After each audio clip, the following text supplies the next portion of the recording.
Rama adalah seorang karyawan biasa di sebuah perusahaan besar di Jakarta.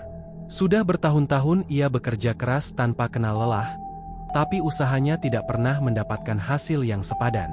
Meskipun dia selalu menyelesaikan tugas tepat waktu dan lebih dari apa yang diminta, para atasannya selalu memberikan promosi kepada orang lain. Rasa frustrasi dan marah tumbuh di hatinya, bercampur dengan rasa iri yang semakin hari semakin tak terkendali.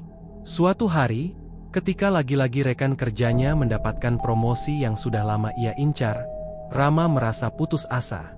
Ia tahu ia lebih pantas, lebih kompeten, tapi entah mengapa keberuntungan selalu berpihak kepada orang lain. Di tengah kebuntuan dan tekanan mental yang semakin menghimpit, Rama mulai mencari cara alternatif untuk mencapai impiannya. Saat makan siang di kantin, Rama mendengar percakapan dua rekan kerja yang membicarakan seorang mantan karyawan bernama Budi. Budi, dulu hanyalah karyawan biasa yang bekerja di posisi rendah. Namun entah bagaimana, dalam waktu singkat, dia mendadak kaya raya dan memiliki usaha sendiri. Salah satu rekan kerjanya berbisik bahwa Budi terlibat dalam pesugihan. Pesugihan. Kata itu menggema di kepala Rama, seperti sesuatu yang tak pernah ia pikirkan sebelumnya. Meskipun ia selalu mendengar tentang cerita-cerita menyeramkan terkait pesugihan, Rama tidak pernah membayangkan bahwa ia akan mempertimbangkannya. Namun, situasinya sekarang berbeda.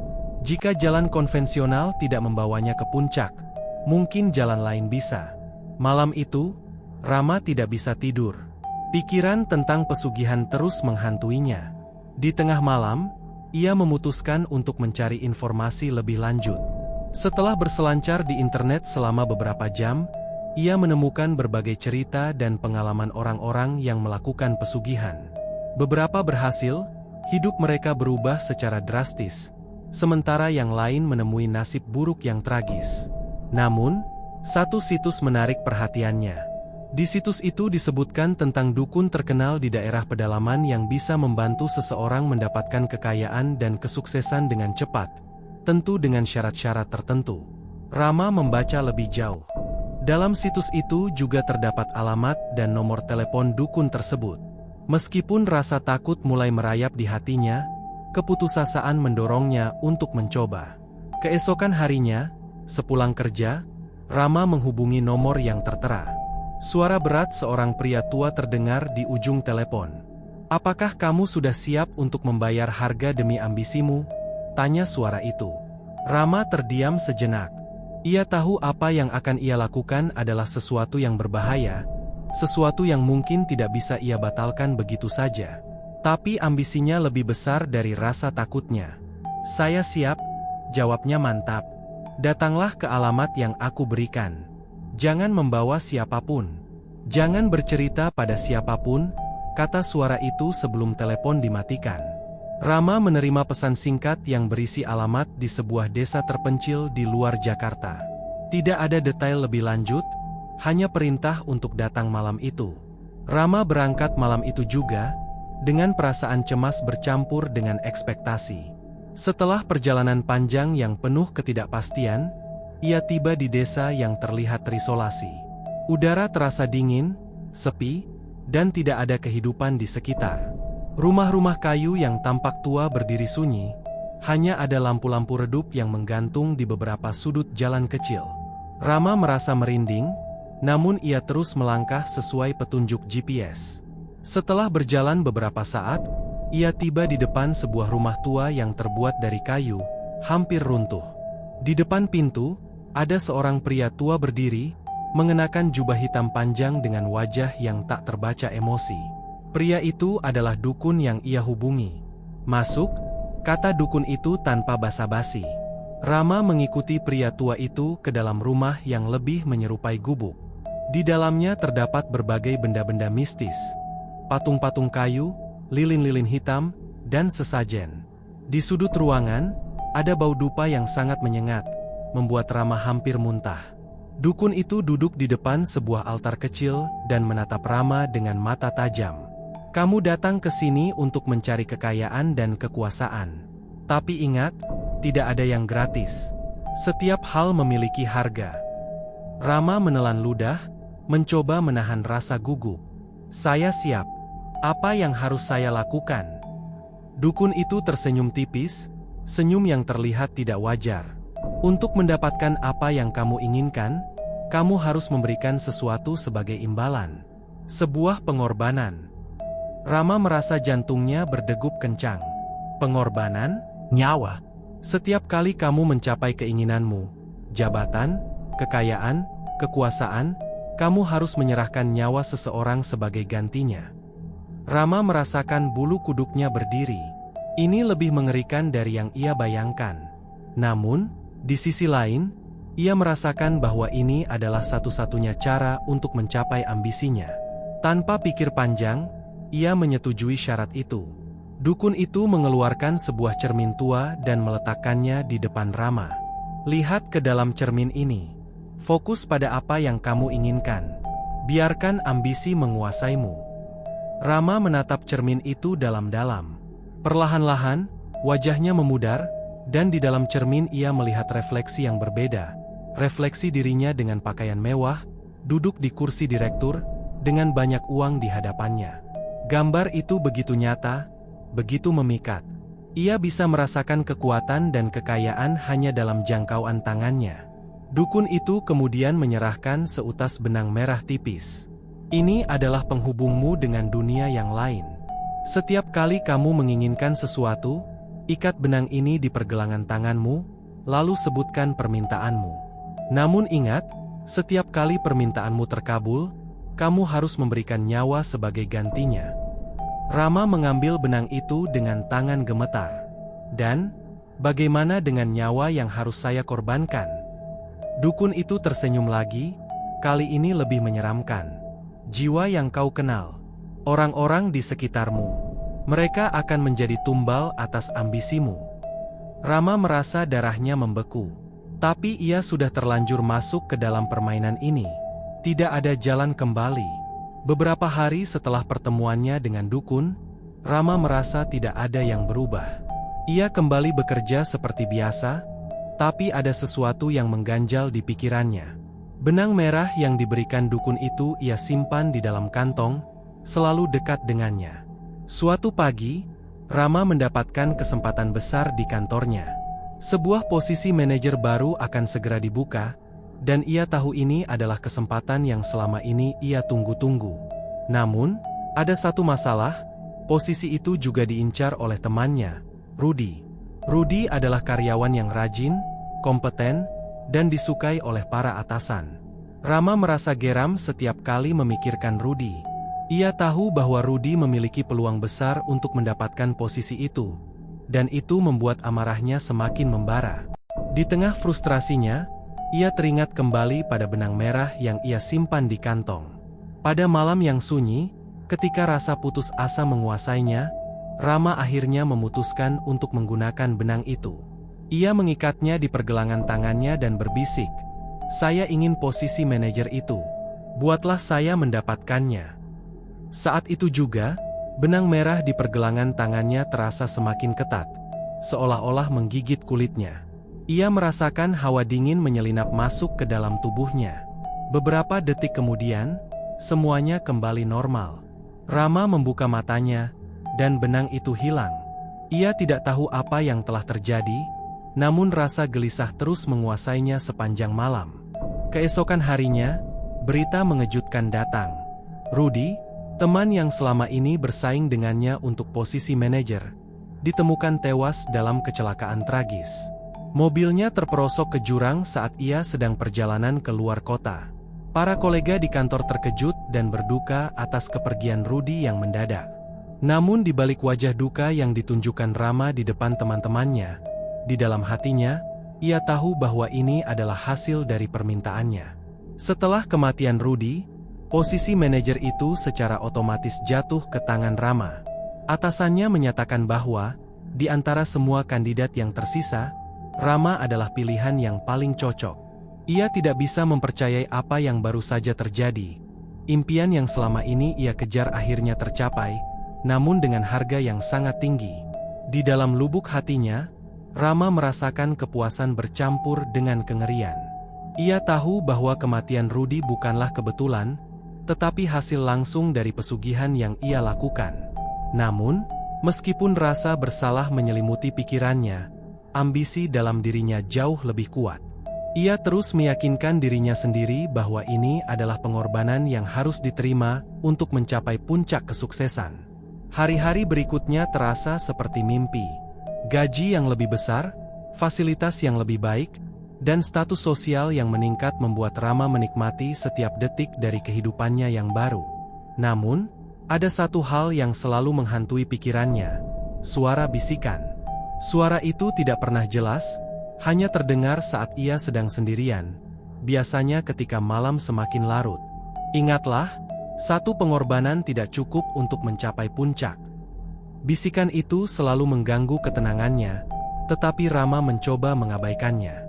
Ia berpikir bahwa setelah mendapatkan posisi yang diinginkan, semuanya akan berhenti. Namun, ia salah besar. Semakin lama, ambisi Rama semakin menggila. Meski baru saja mendapat promosi, ia sudah mengincar posisi yang lebih tinggi lagi, posisi direktur, yang sangat diidam-idamkan banyak orang di perusahaannya.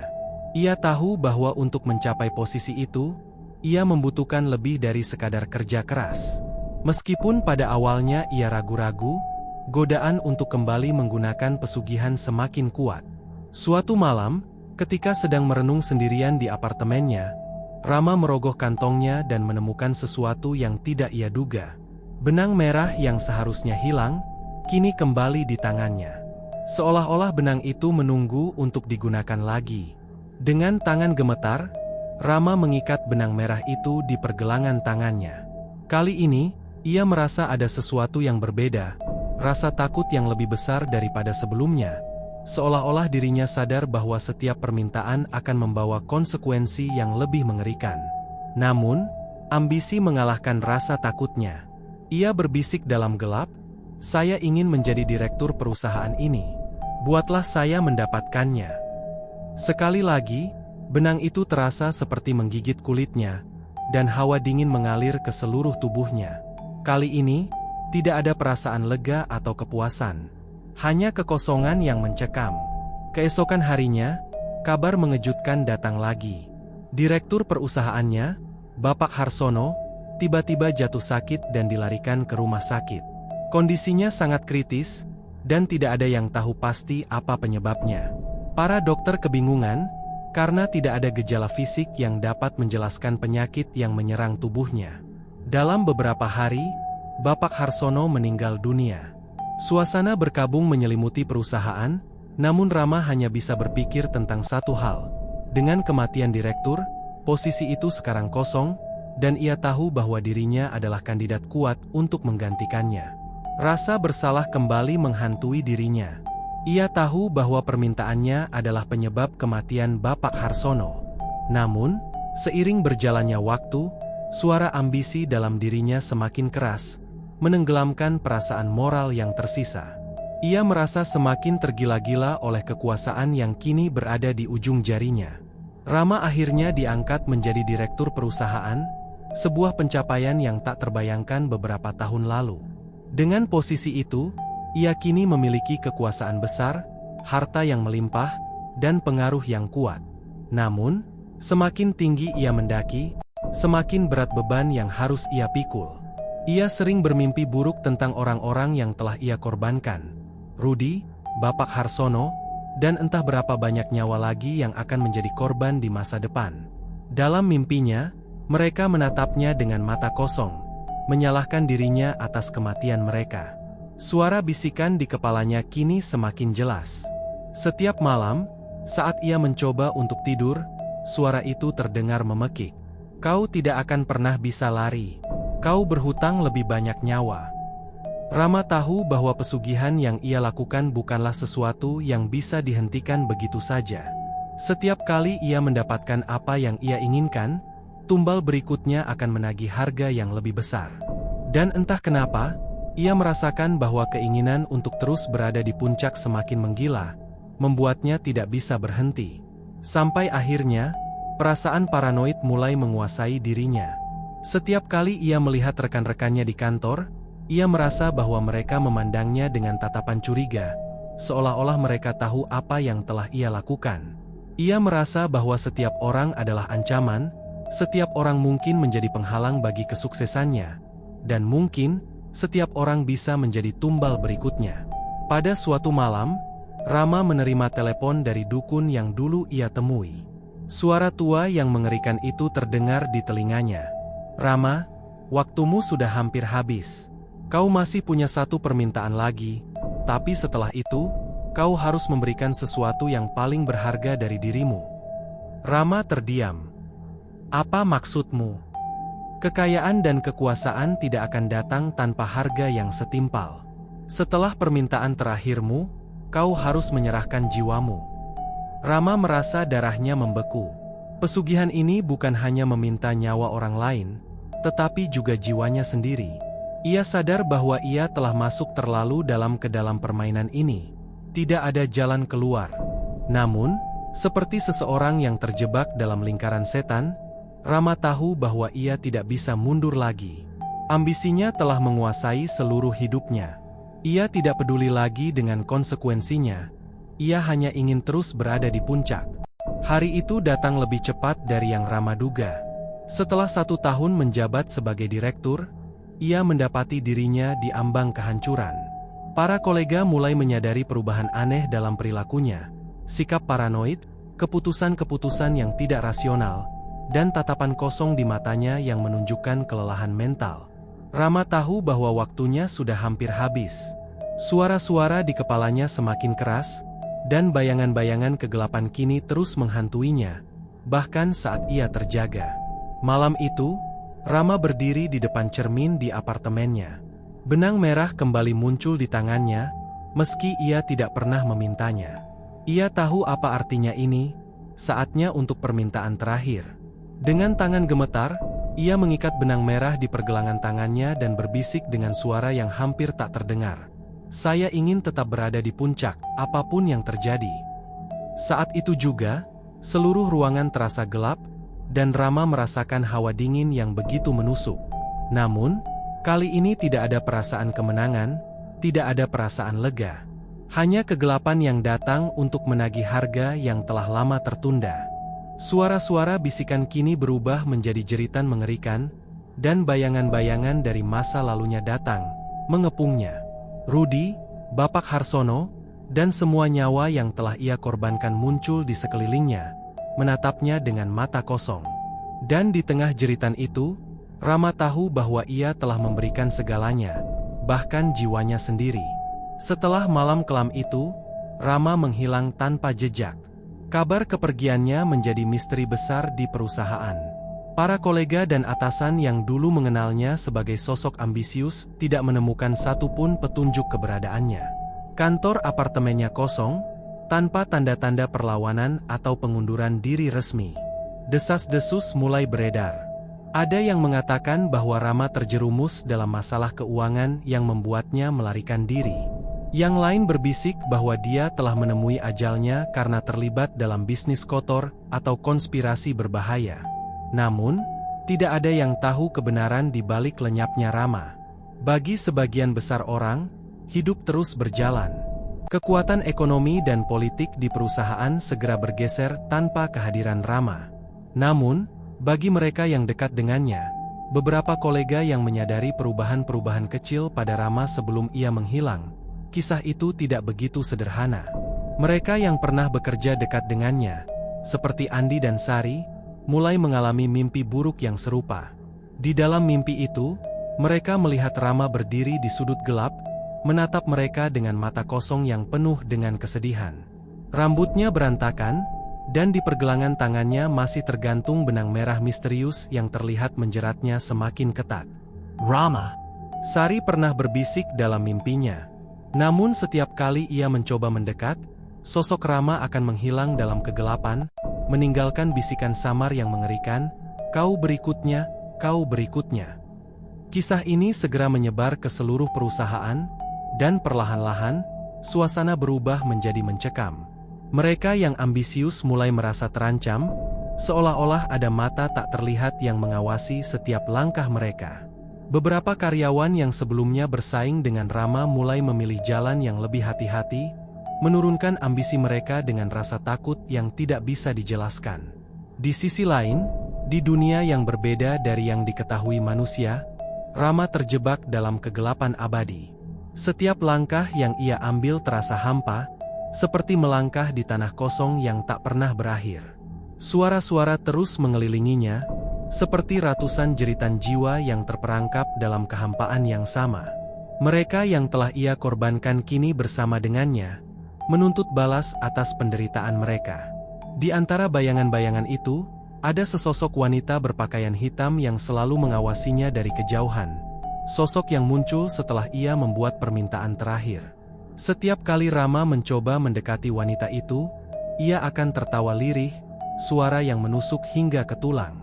"Kamu yang memintanya, Rama," kata wanita itu dengan nada halus yang menakutkan.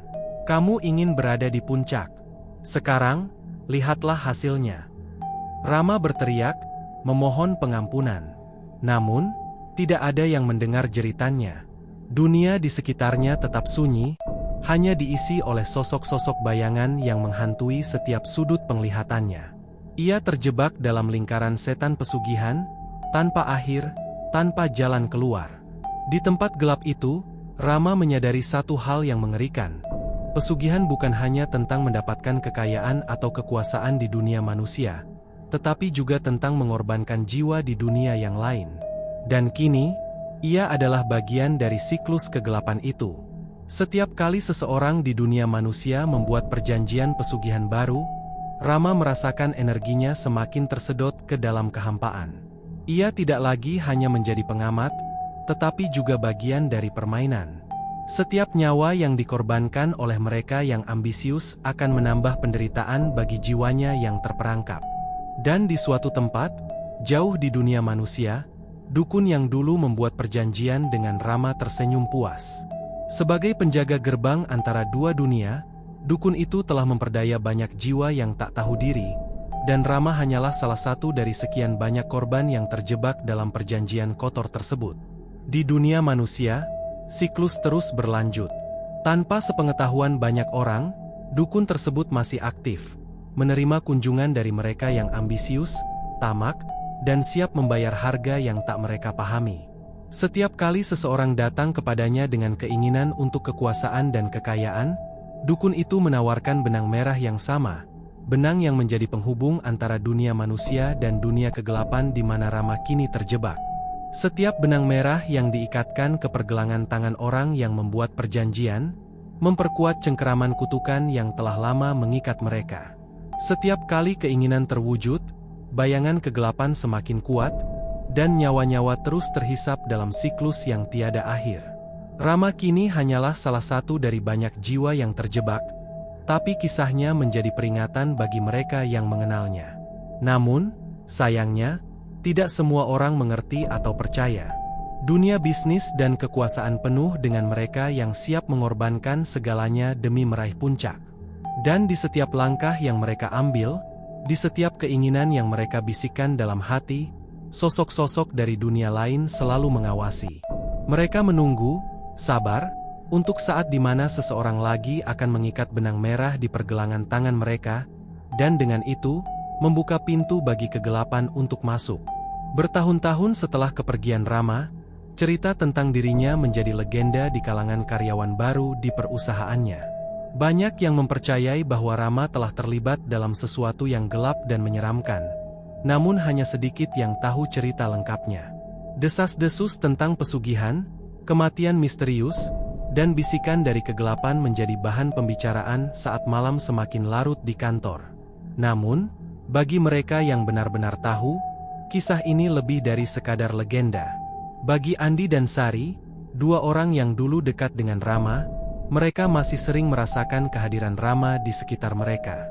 Mimpi buruk yang sama terus datang, dan terkadang, mereka merasa bahwa bayangan Rama masih mengintip dari sudut-sudut gelap kantor. Suatu malam, Andi yang kini menjadi manajer di perusahaan itu, menemukan sebuah kotak tua di salah satu lemari lama yang sudah lama tidak tersentuh. Di dalam kotak itu, ia menemukan cermin tua dan secarik kertas lusuh yang bertuliskan pesan. Ambisi adalah pedang bermata dua. Jangan pernah lupa harga yang harus dibayar. Andi memegang cermin itu, merasakan hawa dingin yang tiba-tiba menyelimuti ruangan. Ia melihat sekilas bayangannya di cermin itu, namun di balik refleksi dirinya, ia melihat sosok Rama, berdiri diam, menatapnya dengan mata kosong. Benang merah masih terikat di pergelangan tangan Rama, seolah-olah menandakan bahwa kutukan itu masih hidup. Andi menjatuhkan cermin itu dengan gemetar, namun pesan itu jelas. Tidak ada jalan keluar dari perjanjian yang telah dibuat. Pesugihan adalah jalan yang hanya membawa kehancuran, dan mereka yang terlibat akan terus terperangkap dalam bayangannya, selamanya. Di suatu tempat, di desa terpencil yang dilupakan oleh waktu, dukun tua itu masih duduk di ruangannya yang gelap. Di depannya, lilin-lilin hitam menyala, memancarkan cahaya redup yang menari di dinding kayu. Di tangannya, ia memegang benang merah yang baru, siap diberikan kepada tamu berikutnya. "Keinginanmu apa?" tanya dukun itu dengan suara pelan namun menggema di dalam ruangan. Seorang pria muda yang penuh ambisi duduk di depannya, menatap dengan mata penuh harapan dan ketakutan. Di belakangnya, bayangan-bayangan kelam mulai bergerak, menunggu nyawa berikutnya yang akan terikat dalam lingkaran kegelapan yang tiada akhir.